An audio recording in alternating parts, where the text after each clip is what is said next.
Hi, so I'm here with Colin Carter. We just had equipment failure, but anyway. So, hi. Hi guys, so I'm here with Colin Carter from Concept Laser up here in Daventry, beautiful Daventry in the Midlands. So very nice when I came up here and all the beautiful English countryside with the leaves on the turn. I miss it, I do. Okay, so we've been discussing his technology here, and if you just say a little bit about what Concept Laser does. Yeah, sure. It's a technology that's used to develop a range of parts with additive manufacturing or 3D printing, but focusing purely in metals. So there's a lot of hype around at the moment on 3D printing in plastics and prototyping and things like that, but Concept Laser sort of take things hopefully to the next level, which is to make things directly in metals using the same technology, powdered metals into fully dense, fully melted parts, layer by layer. So what he's described the fully melted parts is a really interesting thing for us, because we all know from our previous experiments and even the one that's currently running in France how difficult it is to store this hydrogen molecule. So the ability to create a reactor specifically designed as a prototype with everything hermetically sealed is really quite exciting. So I've got a couple of pieces of metal in my hand, so I don't know if it's going to pick it out here. This, you can see that there, this is a piece here, and you can see it's where it's been polished off on this side. It's very, very homogeneous, fully melted metal. And here's another thing. This is just an item for mixing fluid in a flow of water or something like that. So I'm going to put that down there. So essentially, how large are the particles in the Inconel process?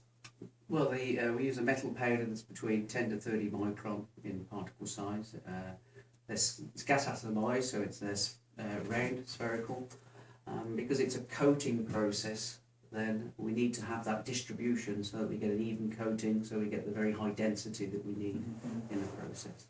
And the laser that does the melting of the metal particles, what's the sort of focal point size of that? You can bring it down to, say, 35 micron.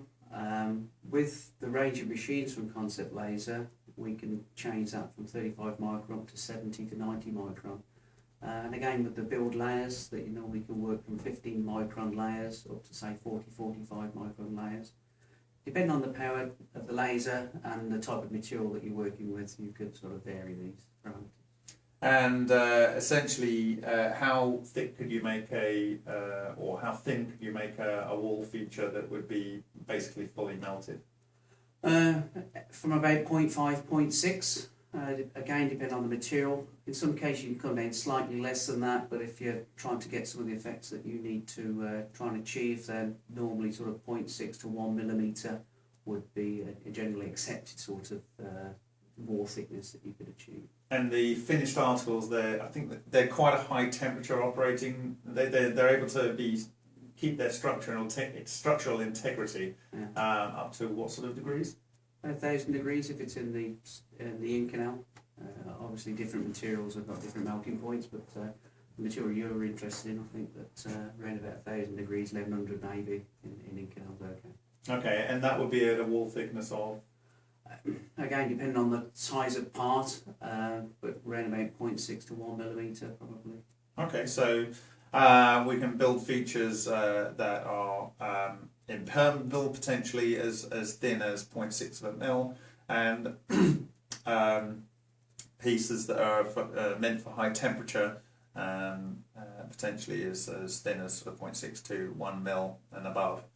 The really interesting thing about this process is that we can actually bond it to other metals potentially, and there's a little example here you might have seen in front of the camera where it's actually bonded straight onto a nut. So if you can imagine, that would be a swage lock connector, gas connector. We could literally build the reactor off the bottom of the connector for the gas supply.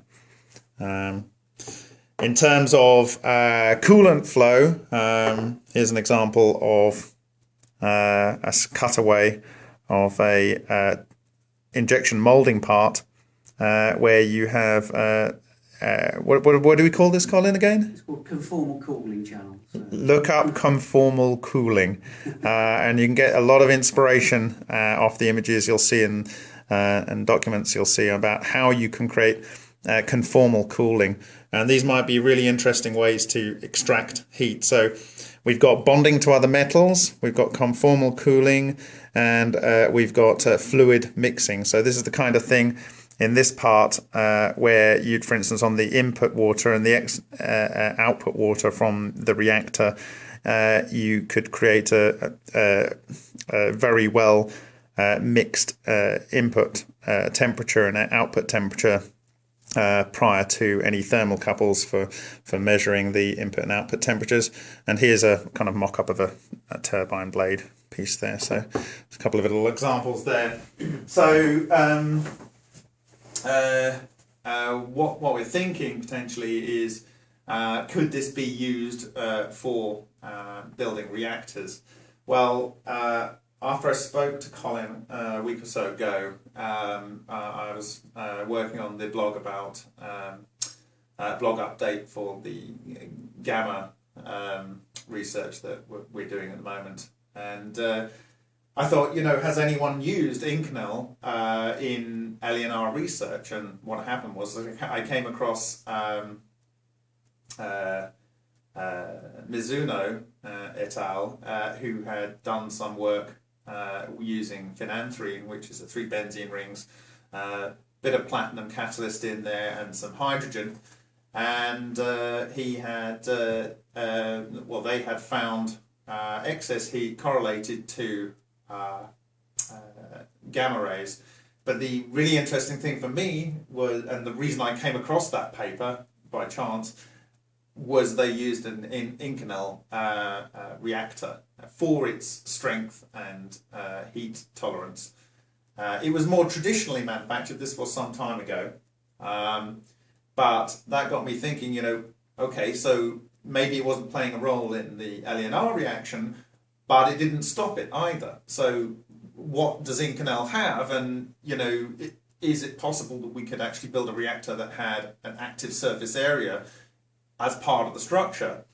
And so I found out that Inconel is like 50 to 55% nickel, 17 to 21% chromium, both of which have been implicated as producing gamma rays by Ed Storms et al. And it also has niobium in a sort of at least 5% or round about 5% concentration. And niobium's really it's the most magnetic. It's got the deepest, most magnetism. It's used in superconducting magnets for MRI scanners and so forth. And that's really interesting having that in there. So I was discussing what kind of features could we make in the reactor, like that would be able to either be active themselves, support an active deposited structure, or be able to take away heat from the internals. Yeah. So, I mean, we came up with several ideas about how to extract heat, having plasma arcing in there and so forth. So I'm just going to take a time out for a second. I'll be back in a second.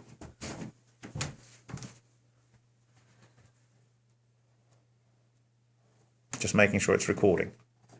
Okay. Which it is, which is good.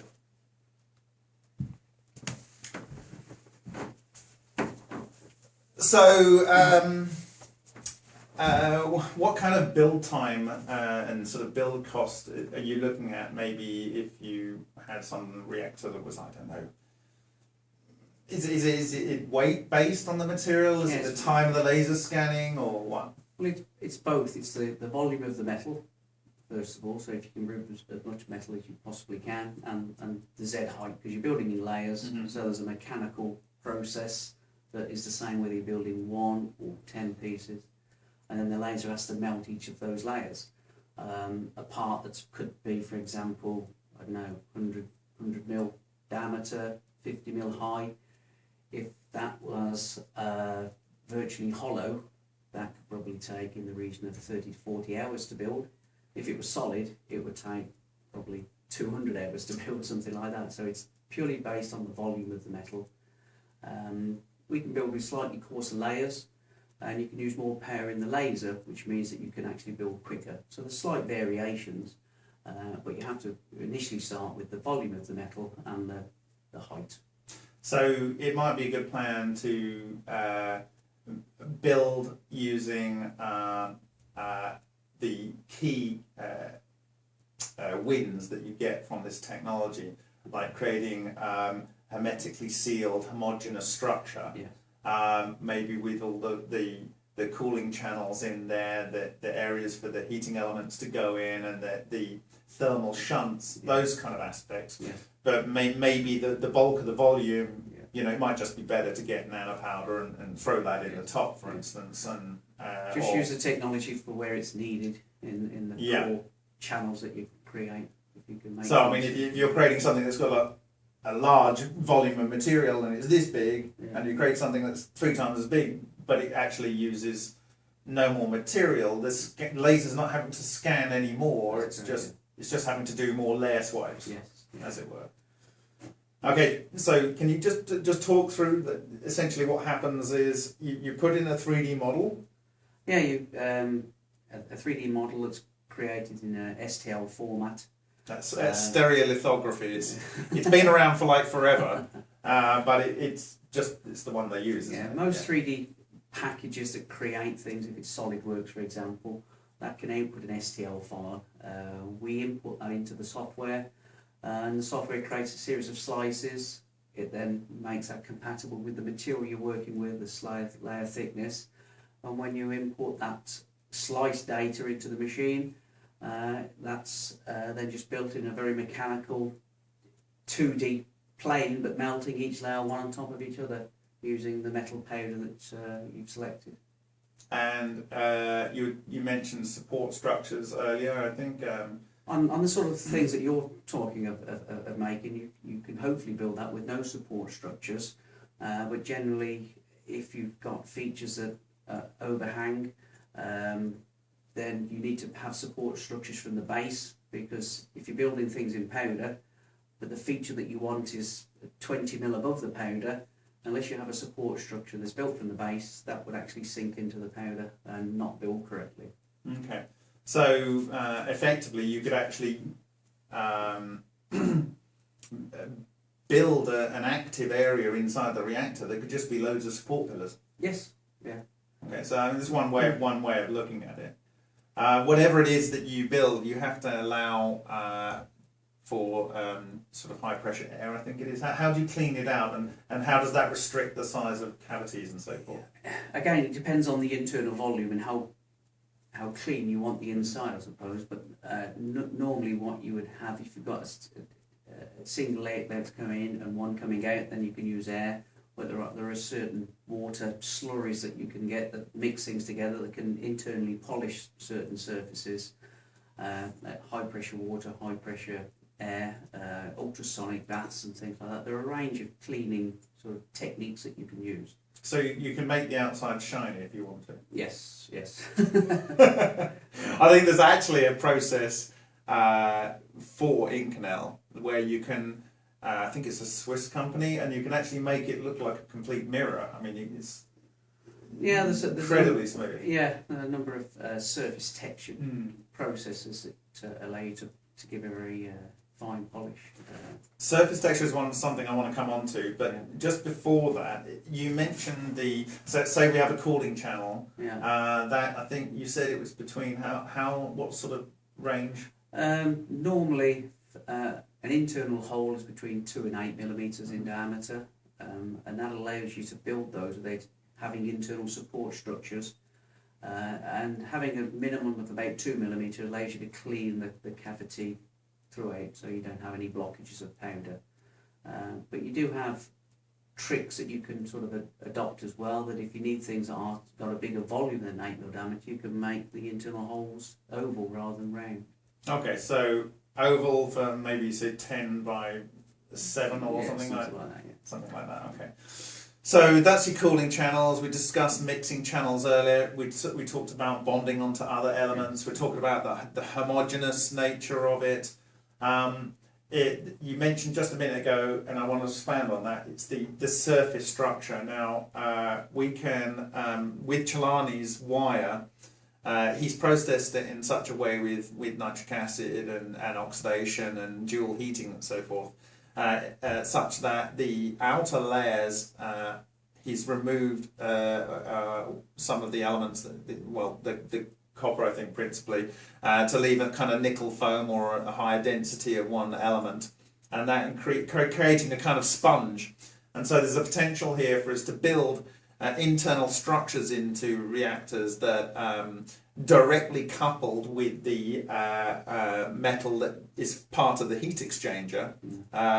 So very good thermal transfer, thermal shunt from the center of the core, but then themselves could be processed maybe with hydrochloric acid, something we want to do a bit of research on that, or maybe some other acid, such that even though the initial structures, I think you were saying, let's say we were doing some webbing in there, it would be something like 0.25 of a mil. Of a cross section, yeah. Of a cross section. But on that 0.25 of a mil, we could have offset lasers, on, off gaps, such that we have a kind of sinusoidal thing going on the surface. So we increase the surface area there, and then chemically treat it so that we end up with an incredibly high surface nanostructure there, because of the fact that you've got chromium and nickel and these other elements in there. You can maybe extract it, the chromium out there, maybe with hydrochloric acid, and increase the surface area. So I think what we want you guys to do is to look at this video, think about the implications of what the technology can do. Look at some of the scribbles that we've done for maybe potential reactor designs, and just let rip, let your mind flow here. So what do you think they should know, really? Anything that I might have missed? Not really. I think it's when you start to understand certain design rules within 3D printing and additive manufacturing, I think that with the internal conformal cooling channels that are available, like say if you just look through just sort of Google images of conformal cooling, you can see such a wide array of the internal technology. It is a fledgling technology with only a few of these type of machines available at the moment, but Concept Laser are one of a number of companies that make the machines, and I think that it's only going to start to develop and start to expand people's ideas further. And chemically resistant, I mean, I've talked about potentially that hydrochloric acid might remove the chromium atoms in there, but I understand that Inconel is very resistant to chemicals as well. Yeah, I haven't got that much experience of working with those, but it's normally been my experience of using it in some aerospace applications, so I haven't sort of subjected it to too many chemicals. So. If you look at Inconel 718, that's correct. Super alloy, you'll find that it's been used on turbines, but also in space. I think it's been used on the cones of the thrusters and stuff like that, because it's got such stability under high temperatures, and it's you can make lightweight structures from it, relatively speaking, and it's very chemically resistant. So I think it's a good fit if the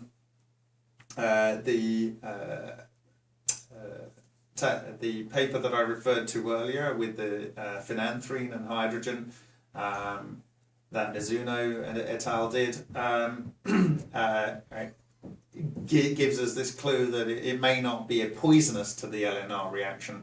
It could be a really good candidate for 3D printing concept designs. It's been a well-established material since the technology's been evolved. So how long is that now? Concept Laser first came into existence around about 2001 with the first machines, sort of 12 years.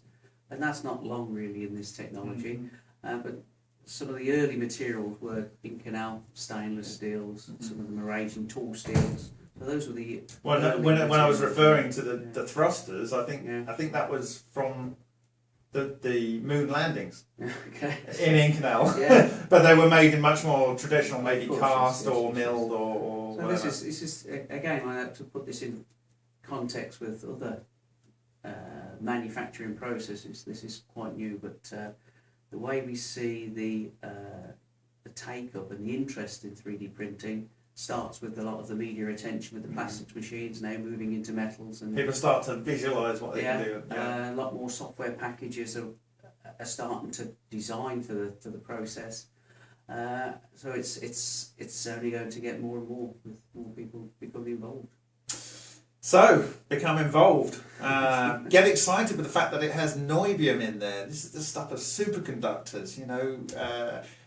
This is the sort of stuff they have in MRI scanners. And, you know, if the theory that is put across by Yonghi Kim, physics professor at Purdue University in the US, about the Defcalion reactors and the magnetic traps, then, you know, look up the Curie value of niobium. I think you'll be quite excited, and you know, maybe we can run these reactions at lower temperatures and lower input energies, and therefore get a lot more coefficient of performance. So I'm really excited. I want to thank Colin for taking a lot of time today to help me understand the potential of this technology, and we hope that you guys can come up with some interesting ideas, and we can knock up some concepts. Okay, great. Thank you. Thanks, Colin. No problem, Jim.